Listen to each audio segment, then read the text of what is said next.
전미 예수님 말씀으로 신앙여정에 함께하는 최기용 바르톨로메오 신부입니다. 욜로족이라고 들어보셨죠? You only live once. 당신의 인생은 한 번뿐이다. 앞글자를 딴 용어인 욜로는 현재를 만끽하는 삶의 태도를 뜻하는 말입니다.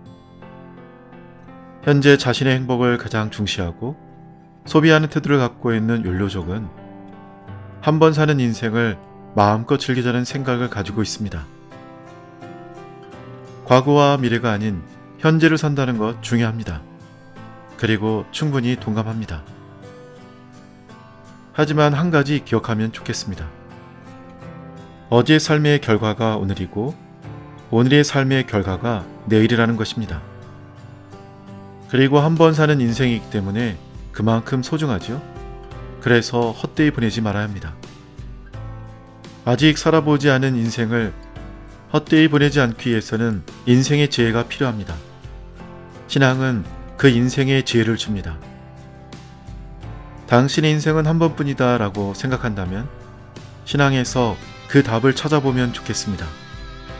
신앙의 주제가 바로 이에 대한 대답이기 때문입니다.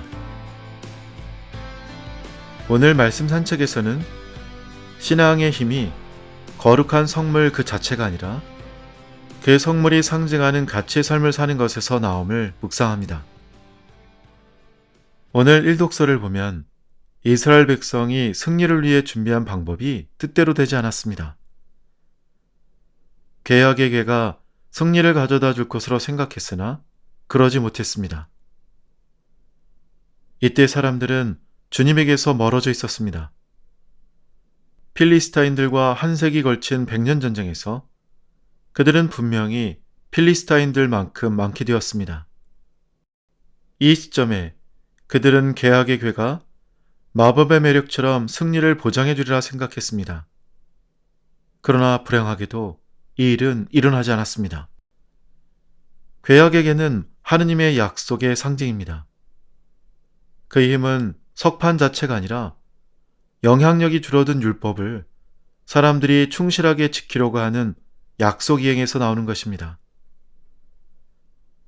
같은 방식으로 우리의 영적 힘은 하느님의 말씀을 읽고 준수하는 데서 오는 것이지 읽지도 않는 성경, 벽에 걸려있는 십자고상을 가지고 있다고 생기는 것이 아닙니다.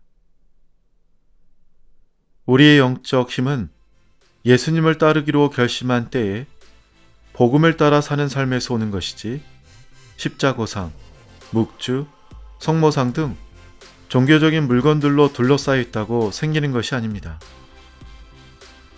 복음을 따라 살지 않으면 그 성물들이 상징하는 것은 더 이상 우리의 삶의 일부분이 아닙니다. 영적 힘은 충실함에서 오고 축복은 하느님과 일치해서 옵니다. 그리고 은총은 하느님께 열린 마음과 삶에 옵니다. 우리가 충실하고 하느님과 일치하고 그분의 진리의 마음을 열 때 우리는 삶에서 치유를 경험할 수 있습니다. 영혼을 치유하고 활력을 불어넣는 것은 거룩한 물건 자체가 아니라 그리스도께 대한 믿음과 헌신입니다. 사랑하고 축복합니다. 오늘도 하느님의 축복 속에서 활기차게 지내시기를 바라겠습니다.